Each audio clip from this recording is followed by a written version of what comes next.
Vajraksha news, ಇದು ಸತ್ಯದ ಬೆಳಕು. ವಜ್ರಾಕ್ಷ ನ್ಯೂಸ್ಗೆ ಸ್ವಾಗತ.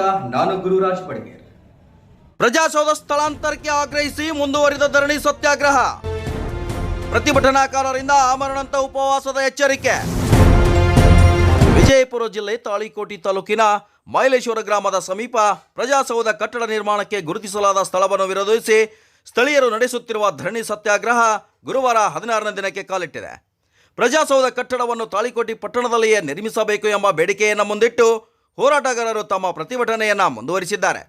ಈ ಹಿನ್ನೆಲೆಯಲ್ಲಿ ಉಪವಿಭಾಗಾಧಿಕಾರಿ ಗುರುನಾಥ ದಡ್ಡಿಯವರು ಗುರುವಾರ ಧರಣಿ ಸ್ಥಳಕ್ಕೆ ಭೇಟಿ ನೀಡಿ ಪ್ರತಿಭಟನಾಕಾರರೊಂದಿಗೆ ಸುಮಾರು 2 ಗಂಟೆಗಳ ಕಾಲ ಮಾತುಕತೆ ನಡೆಸಿದರು. ಸ್ಥಳದ ಆಯ್ಕೆ ಕುರಿತು ಹೋರಾಟಗಾರರು ತಮ್ಮ ಅಸಮಾಧಾನವನ್ನು ಅಧಿಕಾರಿಗಳ ಮುಂದೆ ವ್ಯಕ್ತಪಡಿಸಿದರು. ಆದರೆ ಮಾತುಕತೆ ಯಾವುದೇ ಸ್ಪಷ್ಟ ನಿರ್ಧಾರಕ್ಕೆ ತಲುಪದೆ ವಿಫಲವಾಯಿತು. ಪ್ರತಿಭಟನಾಕಾರರ ಪ್ರಕಾರ ಮೈಲೇಶ್ವರ ಸಮೀಪ ಗುರುತಿಸಲಾದ ಸ್ಥಳ ನಿರ್ಜನ ಪ್ರದೇಶವಾಗಿದ್ದು ಸಾರ್ವಜನಿಕರಿಗೆ ಸುಲಭವಾಗಿ ತಲುಪಲು ಅನುಕೂಲವಾಗಿಲ್ಲ. ಮಹಿಳೆಯರು ಹಾಗೂ ಸಾಮಾನ್ಯ ನಾಗರಿಕರ ಸುರಕ್ಷತೆ ದೃಷ್ಟಿಯಿಂದ ಆ ಪ್ರದೇಶ ಸೂಕ್ತವಲ್ಲ ಎಂದು ಅವರು ಅಭಿಪ್ರಾಯಪಟ್ಟರು. ಸರ್ಕಾರಿ ಕಚೇರಿ ಕಟ್ಟಡಗಳು ಜನಸಾಮಾನ್ಯರಿಗೆ ಸುಲಭವಾಗಿ ತಲುಪುವಂತಹ ಕೇಂದ್ರೀಯ ಸ್ಥಳದಲ್ಲಿರಬೇಕು ಎಂದು ಅವರು ಒತ್ತಿ ಹೇಳಿದರು. ಹೀಗಾಗಿ ಮೈಲೇಶ್ವರ ಸಮೀಪದ ಸ್ಥಳವನ್ನು ತಕ್ಷಣವೇ ರದ್ದುಪಡಿಸಿ ತಾಳಿಕೋಟೆ ಪಟ್ಟಣದಲ್ಲಿಯೇ ಇರುವ ಸರ್ಕಾರಿ ಜಾಗದಲ್ಲಿ ಪ್ರಜಾಸೌಧ ಕಟ್ಟಡ ನಿರ್ಮಿಸಬೇಕು ಎಂದು ಹೋರಾಟಗಾರರು ಆಗ್ರಹಿಸಿದರು. ತಮ್ಮ ಬೇಡಿಕೆ ಈಡೇರುವವರೆಗೆ ಧರಣಿ ಸತ್ಯಾಗ್ರಹ ಮುಂದುವರಿಯಲಿದೆ ಎಂದು ಅವರು ಸ್ಪಷ್ಟಪಡಿಸಿದರು. ಮಾತುಕತೆ ಬಳಿಕ ಉಪವಿಭಾಗಾಧಿಕಾರಿ ಗುರುನಾಥ ದಡ್ಡಿಯವರು ಈ ವಿಷಯವನ್ನು ಜಿಲ್ಲಾಧಿಕಾರಿಗಳ ಗಮನಕ್ಕೆ ತರುವುದಾಗಿ ಭರವಸೆಯನ್ನು ನೀಡಿದರು. ಸಮಸ್ಯೆಗೆ ಶೀಘ್ರ ಪರಿಹಾರ ದೊರೆಯದಿದ್ದರೆ ಹೋರಾಟವನ್ನು ಮತ್ತಷ್ಟು ತೀವ್ರಗೊಳಿಸುವುದಾಗಿ ಹಾಗೂ ಅಗತ್ಯವಿದ್ದಲ್ಲಿ ಆಮರಣಾಂತ ಉಪವಾಸ ಸತ್ಯಾಗ್ರಹ ಆರಂಭಿಸುವುದಾಗಿ ಹೋರಾಟಗಾರರು ಎಚ್ಚರಿಕೆಯನ್ನು ನೀಡಿದರು.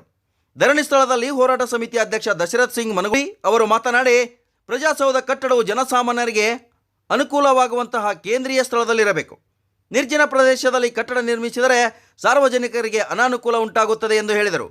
ಈ ಸಂದರ್ಭದಲ್ಲಿ ಹೋರಾಟ ಸಮಿತಿ ಪದಾಧಿಕಾರಿಗಳಾದ ಎಸ್.ಬಿ. ಕಟ್ಟಿಮನಿ, ಮುತ್ತಪ್ಪ ಚಮಲಾಪುರ್, ಮಸೂಮ್ಸಾ ಕೆಂಬಾವಿ, ಕಾಶಿನಾಥ್ ಮುರಾಳ್, ವಿಜಯ್ ಸಿಂಗ್ ಹಜೇರಿ, ಪರಶುರಾಮ್ ತಂಗಡಗಿ, ಗಂಗಾಧರ್ ಕಸ್ತೂರಿ, ಮೈಬೂಬ್ ಚೋರ್ಗಸ್ತಿ, ನಾಗೇಶ್ ಕಟ್ಟಿಮನಿ, ದೇವೇಂದ್ರ ಹಾದಿಮನಿ, ಪ್ರಕಾಶ್ ಹಜೇರಿ, ಸುರೇಶ್ ಹಜೇರಿ, ಮಹೇಶ್ ಚಲವಾದಿ, ರವಿ ಕಟ್ಟಿಮನಿ, ಅಮಿತ್ ಸಿಂಗ್ ಮನಗೋಳಿ, ರತನ್ ಹಜೇರಿ, ಸಿರಸ್ ಕುಮಾರ್ ಹಜೇರಿ ಸೇರಿದಂತೆ ಹಲವಾರು ಜನರು ಉಪಸ್ಥಿತರಿದ್ದರು. ಈ ವೇಳೆ ಡಿವೈಎಸ್ಪಿ ನಂದಗಾವಿ, ತಹಸೀಲ್ದಾರ್ ಡಾಕ್ಟರ್ ವಿನಯ್ ಹೂಗರ್, ಪಿಎಸ್ಐ ಹಾಗೂ ಪೊಲೀಸ್ ಸಿಬ್ಬಂದಿ ಸಹ ಹಾಜರಿದ್ದರು. Vajraksha news report, Gururaj Badiger, Talikote.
ನೀವು ಒಂದು ಟುವರ್ಡ್ಸ್ ಈಸ್ಟ್ ಸೈಡ್ ಮಾಡಿ ಹೋದ್ರಪ್ಪ ಅಂದ್ರೆ ಈಗ ಉಳಿದ 3 ಭಾಗದ ಮಂದಿಗೆ ತ್ರಾಸ ಆಗ್ತದೆ. ಹೆಣ್ಮಕ್ಳು ಇರ್ಬೋದು, ಅಂಗವಿಕಲರು ಇರ್ಬೋದು, ವಿದ್ಯಾರ್ಥಿನಿಗಳು ಇರ್ಬೋದು, ರೈತರು ಇರ್ಬೋದು, ಸಾಮಾನ್ಯ ಜನರು ಇರ್ಬೋದು, ಬಸ್ಸಿಗೆ ಹೋಗ್ಬೇಕು ಬರಬೇಕು. ಈಗ ಅಷ್ಟೇ ಸರ್, ಈ ಸತಿ ನೀವು ಅಲ್ಲಿ ಹೋಗಿ ನಮ್ಮ ಮುಗಿದ ಮೇಲೆ ಮಹಿಳೆಯರಿಗೆ, ಹುಡುಗಿಯರಿಗೆ ನಾಳೆ ಎಷ್ಟು ಸೇಫ್ಟಿ ಇದೆ. ಈ ಸತಿ ಇಲ್ಲೇನೋ ಡೋಣಿ ಮುಗಿದ ಮೇಲೆ ಅಂಜುಮನ್ ಕಾಲೇಜ್ ಬಿಟ್ಟದೇನು ಹಿಡ್ಕೊಂಡು ಅಲ್ಲಿ ತನಕ ಒಂದು ಮನಿ ಇಲ್ಲ. ಹೌಸಿಂಗ್ ಬೋರ್ಡ್ ಒಂದು 400-500 ಮನಿ ಕೊಟ್ಟರು, ಒಬ್ಬರು ಮನಿ ಕಟ್ಟಿಲ್ಲ. ಏನು ಹೌಸಿಂಗ್ ಬೋರ್ಡ್ ಅದನ್ನು ಬಿಟ್ಟರೆ ಒಂದು ಮನಿ ಕಟ್ಟಿಲ್ಲ. ಬೇಕಾದ್ರೆ ನೋಡ್ಕೊಂಡು ಬರ್ಬೋದು. ಅದು ಅಲ್ಲೇ ಏನಿದೆ ಸರ್, ಸೇಫ್ಟಿ ಬೇಕಲ್ಲ. ನಾಳೆ 2-3 ಹುಡುಗಿಯರು ಹೋದ್ರೆ ಕಿಡ್ನಾಪ್ ಆದ್ರಪ್ಪ ಅಂದ್ರೆ ಏನು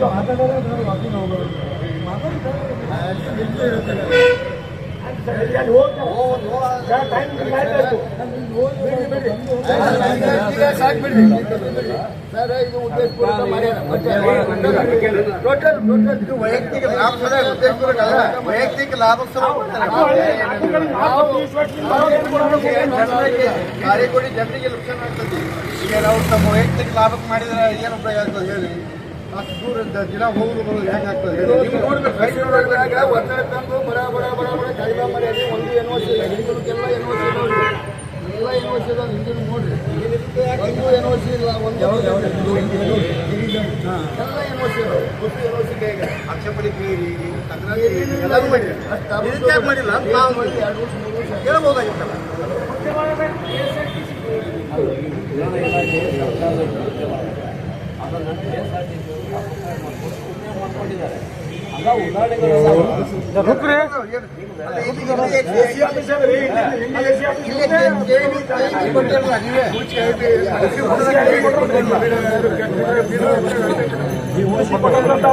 ಏನು ಪ್ರಜಾಸೌಧ ಜಾಗ ಯುಕೆಪಿ ಜಾಗ ಯುಕೆಪಿ ಜಾಗವನ್ನು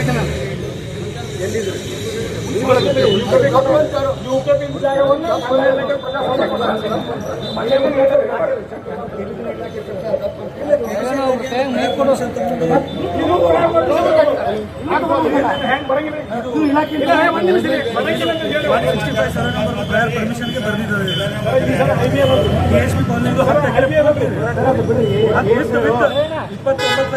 ನಮಗೆ ಅನುದಾನ ಜಾರಿಯಾಗಿ ಅವ್ರು NOC ಕೊಡ್ಲಿಕ್ಕೆ ಬರೋದು ಸರ್. ಆಲ್ರೆಡಿ ಇದು OST ಮತ್ತು UGD ಆಗಿದೆ ಅಂತೇಳಿ ಕಂದಾಯ ಇಲಾಖೆಗೆ ಬರೋದಾದ್ಮೇಲೆ ನಮಗೆ 165 ಕೈ ಬಿಟ್ಟಿದೆ. 201 ಕೆರೆ 204 ಕೆರೆ ಸಂಬಂಧ 165 ಇದು ಆಯಿತು. ಈ 2 ಸಲ ನಮ್ಮದು ನಮ್ಮ ಬೇಡಿಕೆ ನಮ್ದು ಬೇಡಿಕೆ ಸರ್. ನೀವೆಲ್ಲ ಮೊದಲು ಏನು ಮಾಡಿದ್ದೆ ಎಲ್ಲ ಒಂದು ಕಡೆ. ಈಗ ನಮ್ಮ ಬೇಡಿಕೆ ಏನಂದ್ರೆ ಫಸ್ಟ್ ಪ್ರಯಾರಿಟಿ ನೋಡ್ತೀನಿ.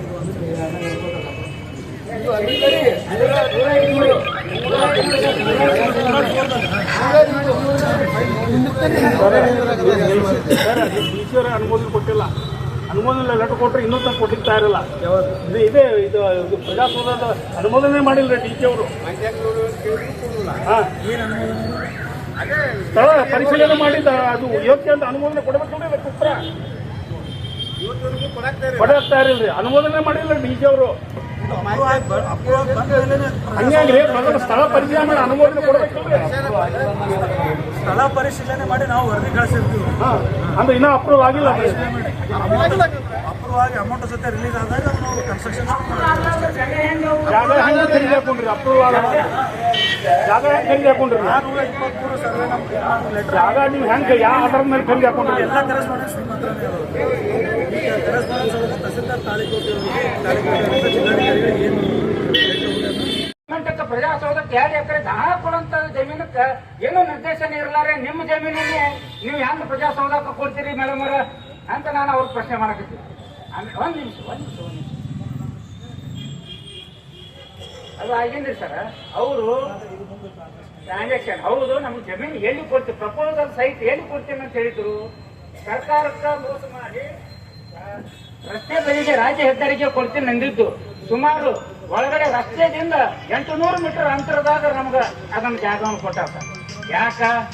ಯಾಕೆ ಎದ್ರ ಸಂಬಂಧ ಅವ್ರದೇ ಜಮೀನು ಐತಿ, ಮುಂದಿನ ಜಾಗ ಎಲ್ಲ ಏನೇ ಆಗುತ್ತೆ, ಆಮೇಲೆ ಎಲ್ಲ ಅದನ್ನ ಕಮರ್ಷಿಯಲ್ ಮಾಡ್ಕೋಬೇಕನ್ನೋ ಕಾರಣಕ್ಕಾಗಿ ಅದನ್ನ ಜಮೀನನ್ನು ಕೊಟ್ಟಾರ ಸರ್. ಇದು ಈ ಜಮೀನನ್ನ ವರದಿ ಒಳಗ ಕಂದಾಯ ನಿರೀಕ್ಷಕರಿಗೂ ಹಾಗೂ ಗ್ರಾಮಾಡಳಿತರಿಗೆ ಇಲ್ಲೇ ರಸ್ತೆಗೆ 18 ಮೀಟರ್ ರಸ್ತೆ ಬಿಟ್ಟು 18 ಮೀಟರ್ ಅಂತರದಲ್ಲಿ 2 ಎಕರೆ ಜಮೀನು ಕೊಡ್ತೇನೆ ಅಂತ ವರದಿ ಕೊಟ್ಟಾರೆ ಇಬ್ರು. ಇವರು ತಮ್ಮ ಅಧಿಕಾರ ದುರುಪಯೋಗ ಪಡಿಸ್ಕೊಂಡು ಇಷ್ಟು ದೂರ ಒಳಗ ಹೋಗ್ತಾರೆ ಇದನ್ನೆಲ್ಲ ಕಮರ್ಷಿಯಲ್ ಆಗತ್ತಂತ ಅನ್ನೋ ಕಾರಣಕ್ಕಾಗಿ ಇಷ್ಟು ದೂರ ಹೋಗಿ ಖರೀದಿ ಹಾಕ್ಸಿದ್ದು DC ಕಳಿಸ್ಯಾರಿ. DC ಯಾವಾಗ ಕಳಿಸ್ಯಾರಿ? 17 ತಾರೀಕಿಗೆ ಕಳಿಸ್ಯಾರಿ. 17 ತಾರೀಕಿಗೆ ಹಾಕ್ಯಾರಿ. ಅದ್ರ ಜೊತೆಗೆ ಶಾಸಕರು ಕೂಡ 20ನೇ ತಾರೀಕಿಗೆ ಜಿಲ್ಲಾಧಿಕಾರಿಗಳಿಗೆ ಪತ್ರ ಬರ್ದಾರ. ಏನಂತ ಬರ್ದಾರ? ನೀವು ಹಣ ಬಿಡುಗಡೆ ಮಾಡಿ ಪ್ರಜಾಸೌಧಕ್ಕೆ ಆಲ್ರೆಡಿ ಕೊಟ್ಟಾರಂತೆ. ಇನ್ನೂ ಬರೀ 2 ದಿನ ಆಗಿತ್ತು, ಉತ್ತರನೇ ಬಂದಿಲ್ಲ. ಇನ್ನ 2 ದಿನ ಆಗೈತಿ, ಉತ್ತರನೇ ಬಂದಿಲ್ಲ. ಅವಾಗ ಇವರು ಶಾಸಕರು ಲೆಟರ್ ಕೊಡ್ತಾರೆ ಜಿಲ್ಲಾಧಿಕಾರಿಗಳು, ನೀವು ಹಣ ಬಿಡುಗಡೆ ಮಾಡ್ರಿ ಅಂತ ಹೇಳಿಕೆ. ಎಷ್ಟು ಮಜಾ ಆಯ್ತು ನೋಡಿದ ಒಳಗೆ ಶಾಸಕರು.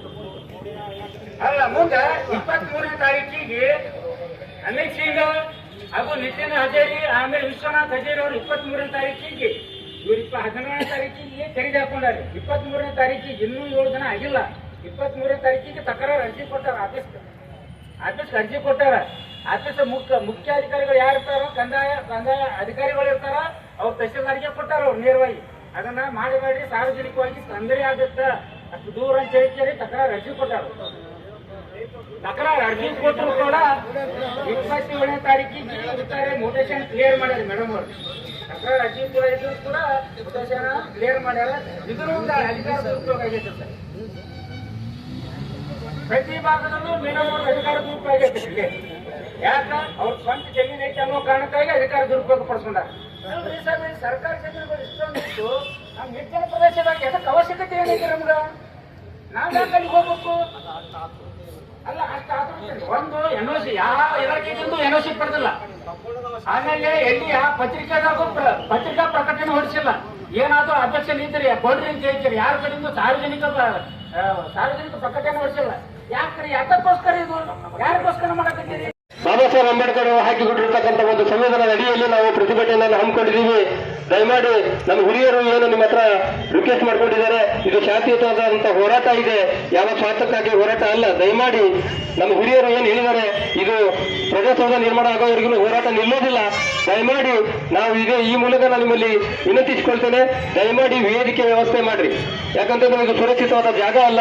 ನಾಳೆ ಏನಾದರೂ ಅನಾಹುತವಾದ್ರೆ ತಾವು ಹೊಣೆಗಾರ ಆಗ್ತೀರಿ. ಯಾಕಂತಂದ್ರೆ ಇವತ್ತು ತಹಸೀಲ್ದಾರ್ ಅವರಿಗೆ ನಾವು ಪರ್ಮಿಷನ್ ಟೆಂಟ್ ಹಾಕಕ್ಕೆ ಪರ್ಮಿಷನ್ ಕೇಳಿದ್ರೆ ತಹಸೀಲ್ದಾರ್ ಅವರು ಚೀಫ್ ಆಫೀಸರ್ ಹತ್ರ ಕಳಿಸ್ತಾರ. ಚೀಫ್ ಆಫೀಸರ್ ಮೇಡಮ್ ಅವ್ರಿಗೆ ಕೇಳೋಂತಾರ. ಯಾರಿಗೆ ಕೇಳೋದು ಬೇಡ ಅಂತೇಳಿ ಹಾಕಕ್ಕೆ ಹೋದ್ರೆ ಮೇಡಮ್ ಅವ್ರು ನಡ್ಬರ್ಕ್ ಬರ್ತಾರೆ, ನಿಮ್ಗೆ ಯಾರು ಕೇಳಿ ಹಾಕತ್ತೀರಿ ಅಂತ. 2-3 ಮಂದಿ ನಡ್ಬರ್ಕ್ ನಾವು ಸಿಕ್ಕಾಕೊಂಡು ಇವತ್ತು ನಾವು ಆದ್ರೂ ಕೂಡ ಎಲ್ರಿಗೂ ನಾವು ಎಲ್ಲ ಇಲಾಖೆಯವರಿಗೆ ಸ್ಪಂದಿಸಿ ಎಲ್ಲ ರೀತಿಯಿಂದ ಶಾಂತಿಯುತ ಒಂದು ಹೋರಾಟವನ್ನು ಹಮ್ಮಿಕೊಂಡಿದ್ದೀವಿ. ದಯಮಾಡಿ ನಮಗೊಂದು ಸ್ಥಳವಾದ ಸುರಕ್ಷಿತವಾದ ಸ್ಥಳ ನೀವು ಅವಕಾಶ ಮಾಡಿಕೊಡ್ಬೇಕು.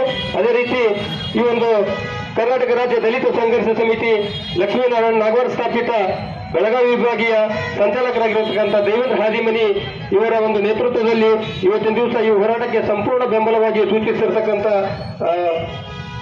ಮಾನ್ಯ ರಾಜ್ಯಪಾಲರಿಗೆ ಒಂದು ಮನವಿಯನ್ನು ಸಲ್ಲಿಸ್ತೇವೆ. ಮಾನ್ಯ ರಾಜ್ಯಪಾಲರು ಕರ್ನಾಟಕ ರಾಜ್ಯ ಭವನ ಬೆಂಗಳೂರು ತಾಳಿಕೋಟೆ ತಹಸೀಲ್ದಾರ್ ಮುಖಾಂತರ ವಿಷಯ ತಾಳಿಕೋಟೆ ಪ್ರಜಾಸೌಧ ನಿರ್ಮಾಣಕ್ಕೆ ತಾಳಿಕೋಟೆ ಸಮಸ್ತ ಹಿರಿಯರು ಮತ್ತೆ ಈ ಪ್ರಜಾಸೌಧದ ಕುರಿತಾಗಿ ಏನು ಪ್ರತಿಭಟನೆಯನ್ನು ಸತತವಾಗಿ 15 ದಿನದಿಂದ ಏನು ಮಾಡ್ತಿದ್ದೇನೆ, ತಮ್ಮ ಮನವಿಯನ್ನು ನಾನು ಇವತ್ತು ಸ್ವೀಕರಿಸಿದ್ದೇನೆ. ಇದನ್ನು ಮಾನ್ಯ ಜಿಲ್ಲಾಧಿಕಾರಿಗಳ ಮುಖಾಂತರ ನಾನು ಜಿಲ್ಲಾಧಿಕಾರಿಗಳ ಗಮನಕ್ಕೆ ತಂದು ಇದನ್ನು ಸರ್ಕಾರದಿಂದ ಯಾವ ರೀತಿ ಪರಿಹಾರ ಒದಗಿಸಬೇಕು ಅನ್ನೋದ್ರ ಬಗ್ಗೆ ನಾನು ಚರ್ಚೆಯನ್ನು ಮಾಡ್ತೀನಿ.